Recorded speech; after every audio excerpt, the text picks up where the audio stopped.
Terima kasih buat teman-teman media yang hadir. Kemarin pada tanggal 18 Desember 2024, gugatan klien kami, Teguh Dewi, gugatan cerai ya terhadap suaminya Andrew Andika itu sudah sampai kepada tahap putusan. Ya, jadi majelis hakim sudah membacakan putusan yang pada intinya putusannya adalah sebagai berikut ya. Mengadili satu, mengabulkan gugatan penggugat untuk seluruhnya ya. Kedua, menjatuhkan talak satu Bain Sugra tergugat Andrew Andika Fisher bin Fisher Brian Peter terhadap penggugat Teguh Dewi Sylvia Putri binti TH Saiful Syah di Pengadilan Agama Cibinong. Ketiga, menyatakan perkawinan antara penggugat dan tergugat sebagaimana tercatat dalam kutipan akta nikah nomor 0362/44/4 Romawi garing 2017 tanggal 8 April 2017 yang diterbitkan oleh Kantor Hukum Agama Kecamatan Setiabudi Jakarta Selatan putus akibat perceraian. Yang keempat, menetapkan penggugat sebagai pemegang hak asuh anak dan pemeliharaan anak atas kedua anak penggugat dan tergugat, yaitu masing-masing satu Esan Rian Fisher yang lahir pada tanggal 14 April 2021 usianya 3 tahun, dan yang kedua kemarin adalah Zea Safanah Luf yang lahir pada tanggal 31 Juli 2024 usianya 2 bulan. Kelima, memerintahkan kepada tergugat untuk memberikan nafkah kepada dua anak untuk biaya pemeliharaan, biaya pendidikan dan kesehatan sampai dengan anak tersebut dewasa, yang ditaksir biaya per bulan untuk keseluruhan anak penggugat dan tergugat sebesar 20 juta rupiah.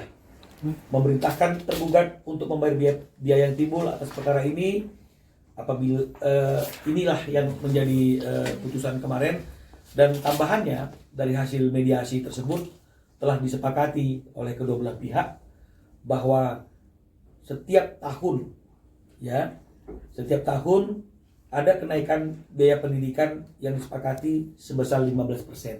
Jadi 20 juta tapi tiap tahunnya akan naik 15%. Karena sesuai dengan kebutuhan anak yang semakin bertumbuh dan berkembang.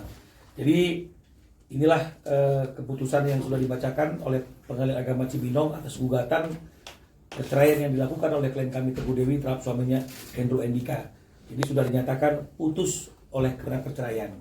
Jadi tinggal kita tunggu apakah ada banding atau tidak atas putusan ini. Tapi ketika melihat dari proses persidangan yang kemarin, sepertinya mungkin putusan ini juga sudah menjadi suatu hal yang dapat diterima oleh Andrew Andika. Demikian yang bisa kami sampaikan pada sore hari ini kepada teman-teman semuanya. Bang, mungkin selain anak sama putusan sidang sendiri, putusan cerai sendiri, adakah harta gono gini mungkin, Bang? Ya, jadi karena ketika Teguh Dewi masuk ke dalam perkawinan dengan Andrew Andika tersebut sudah ada yang namanya perjanjian pranikah, di mana di situ diatur bahwa masing-masing pihak itu berkuasa atas hartanya masing-masing, sehingga tidak ada harta gono gini dalam perkawinan ini, sehingga itu tidak menjadi objek dalam gugatan kami dan juga tidak diputuskan oleh majelis hakim karena memang tidak ada harta gono gini. Isi mungkin perjanjian pernikahan tersebut apa, Bang? Mungkin si Teguh Dewi punya rumah di mana, Andrew punya rumah di mana? Oh tidak, jadi perjanjian pernikahan itu adalah kekayaan masing-masing pihak itu ada dalam kekuasaan masing-masing. Jadi tidak ada percampuran harta, tidak ada harta gono gini. Jadi makanya apapun yang menjadi pendapatan Teguh Dewi hari ini itu menjadi miliknya, apapun yang menjadi pendapatan Andrew Andika itu menjadi miliknya dia. Hanya saja memang untuk rumah tangga tentu Andrew yang sebagai kepala rumah tangga yang bertanggung jawab untuk membiayai kebutuhan rumah tangga.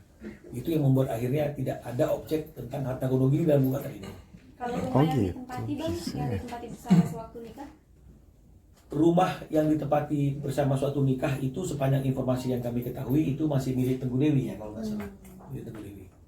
Bang, mungkin sampai saat ini mungkin si Andrew sendiri masih menafkahi Teguh Dewi sampai adanya putusan ini dari kemarin mungkin?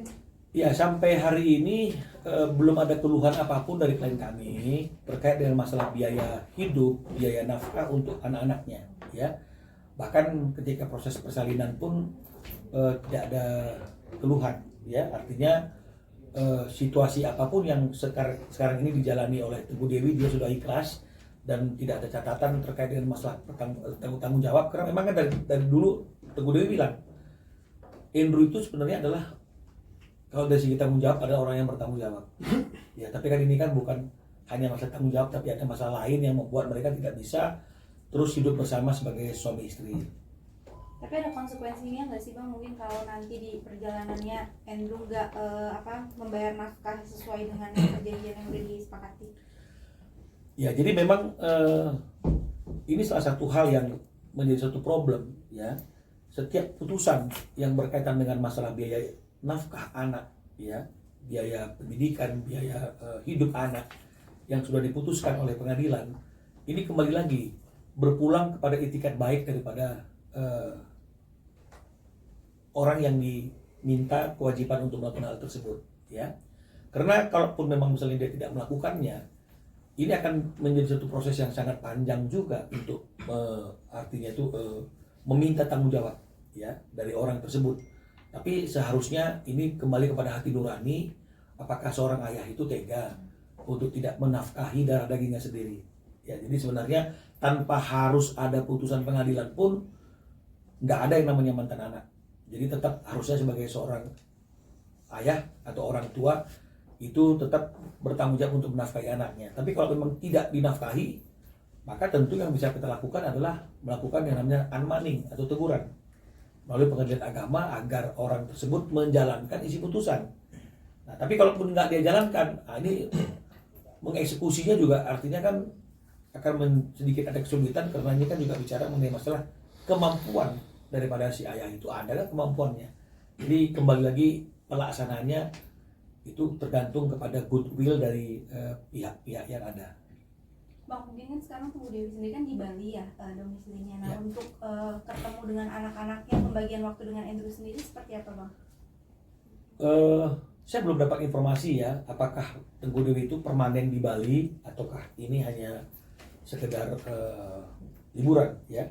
Tapi saya yakin sekali bahwa kalaupun memang misalnya permanen, ini sudah ada suatu komunikasi antara Dewi dengan Andrew terkait dengan masalah bagaimana pengaturan quality time antara Andrew dengan anak-anaknya. Karena dari awal masalah ini kita ajukan ke Pengadilan Agama Cibinong juga, Dewi tetap berprinsip Andrew ayah yang baik dan Andrew tetap memiliki hak dan diberikan hak seluas-luasnya untuk memiliki quality time dengan anak-anaknya.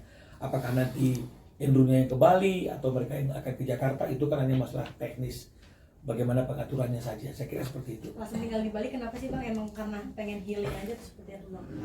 Saya belum dapat informasi ya, artinya itu dia ke Bali itu apakah akan tinggal di Bali seterusnya ataukah sementara ingin ada di sana, ya.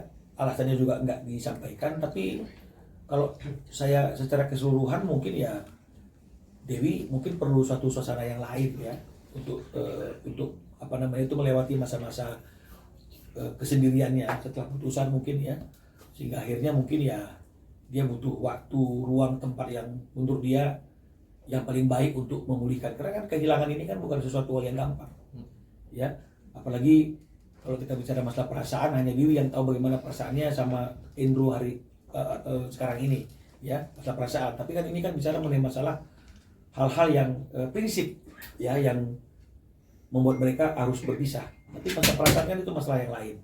Jadi saya kira itu Dewi hanya perlu waktu, ruang, dan tempat yang betul-betul membuat dia bisa healing ya secara pikiran, sehingga akhirnya semuanya bisa kembali seperti sedia kala. Bang, mungkin bisa itu nanti Bang video call sedikit, Video call. mungkin kelegaan hari ini akhirnya dikabulkan Ya, kita lihat ya. sedikit aja Bang. Mungkin rasa syukur dari Kamu Dewi.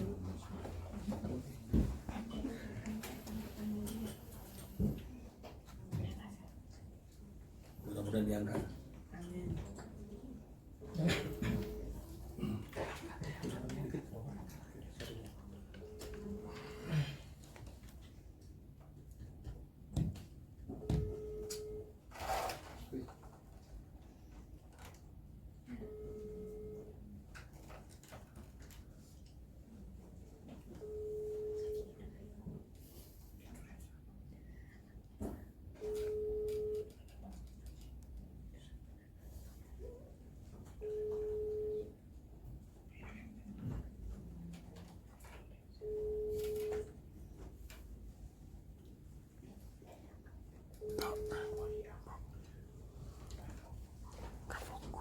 Lagi video call, ringing, belum diangkat, mungkin ya ada anak bayi ya.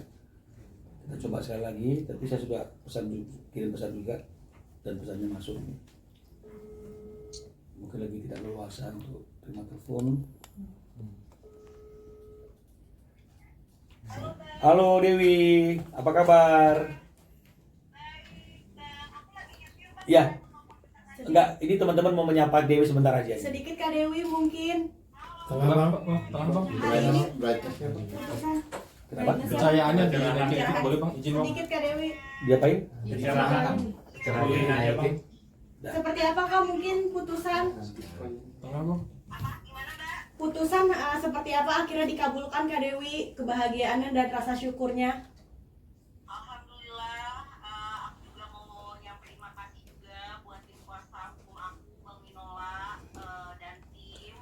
Akhirnya gugatannya dikabulkan ya, alhamdulillah banget. Semoga ini jadi awal yang baik ya buat aku dan juga buat Andrew juga. Maaf ya teman-teman belum bisa ke sana soalnya aku lagi di Bali juga posisinya sama anak-anak.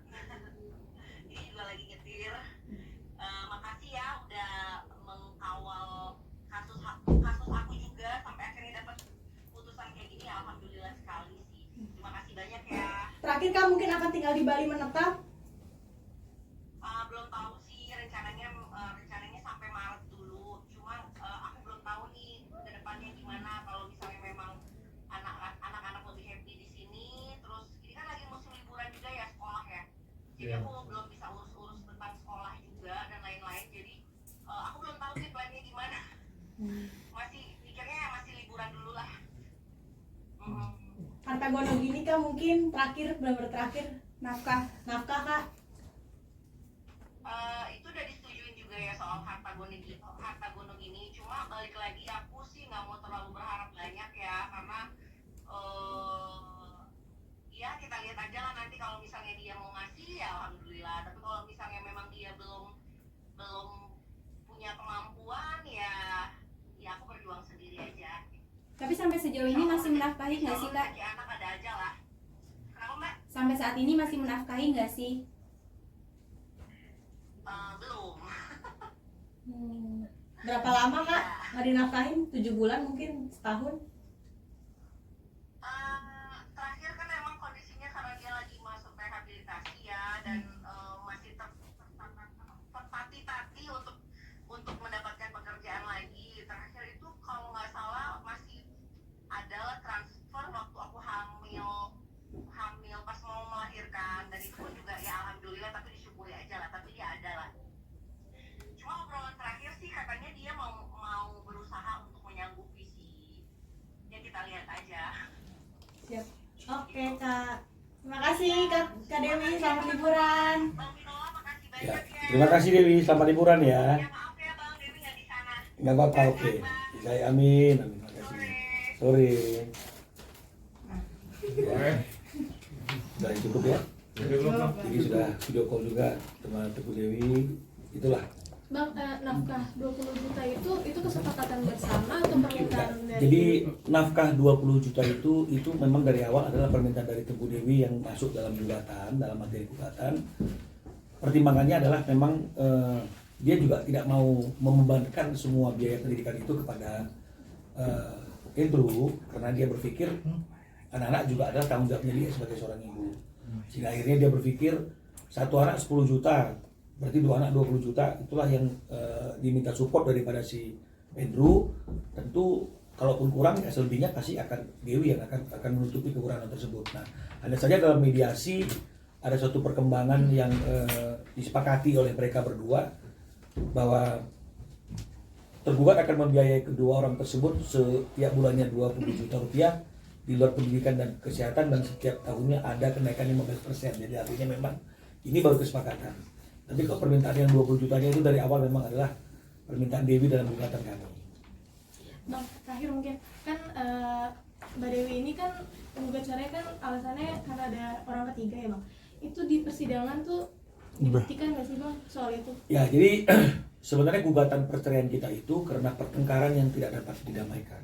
Ya, penyebab pertengkarannya adalah tentang perilaku, ya, tentang perilakunya Andrew yang teman-teman sudah tahu ya. Artinya itu banyak berinteraksi dengan orang yang bukan muhrimnya kan begitu ya. Dan bahkan terakhir dia juga terjerat ke masalah yang kita juga sama-sama tahu yang membuat dia direhabilitasi. Jadi poinnya adalah pertengkaran. Akibat pertengkaran ini membuat mereka pisah rumah selama hampir 6 bulan lebih. Nah, jadi ini yang terjadi. Jadi kami membuktikan pertengkarannya. Memang ada pertengkaran dari 2 orang saksi yang diperiksa itu. Dan penyebab pertengkarannya adalah karena adanya orang ketiga, atau boleh dikatakan karena perilaku daripada si Andrew yang gak pernah berubah, yang selalu bergaul dengan cara yang tidak semestinya bergaul sebagai seorang yang sudah memiliki pasangan atau istri, ya. Dan pertengkaran itu bukan pertengkaran yang biasa-biasa, karena pertengkaran itu puncaknya akhirnya membuat mereka harus pisah rumah. Dan pisah rumahnya itu sudah Dari bulan Maret, Pak. dari bulan Maret, hampir 6 bulan lebih. Dan menurut surat edaran Mahkamah Agung, pertengkaran yang nggak dapat didamaikan itu dan disertai dengan pisah rumah 6 bulan lebih itu sudah cukup alasan untuk membuat hakim memutuskan ini rumah tangga sudah nggak ada harapan lagi untuk bahagia, maka sebaiknya diputus cerai saja. Ya. Bang, boleh spakshot Bang salinan putusannya? Putusan resminya masih belum kita terima karena lagi dalam proses. Tapi kalau mengenai masalah laporan mediasi itu ada tanda tangannya si Tengku Dewi dan Andrew yang ada 20 juta biaya nafkah dan juga ada kenaikan, boleh. Bang, sorry.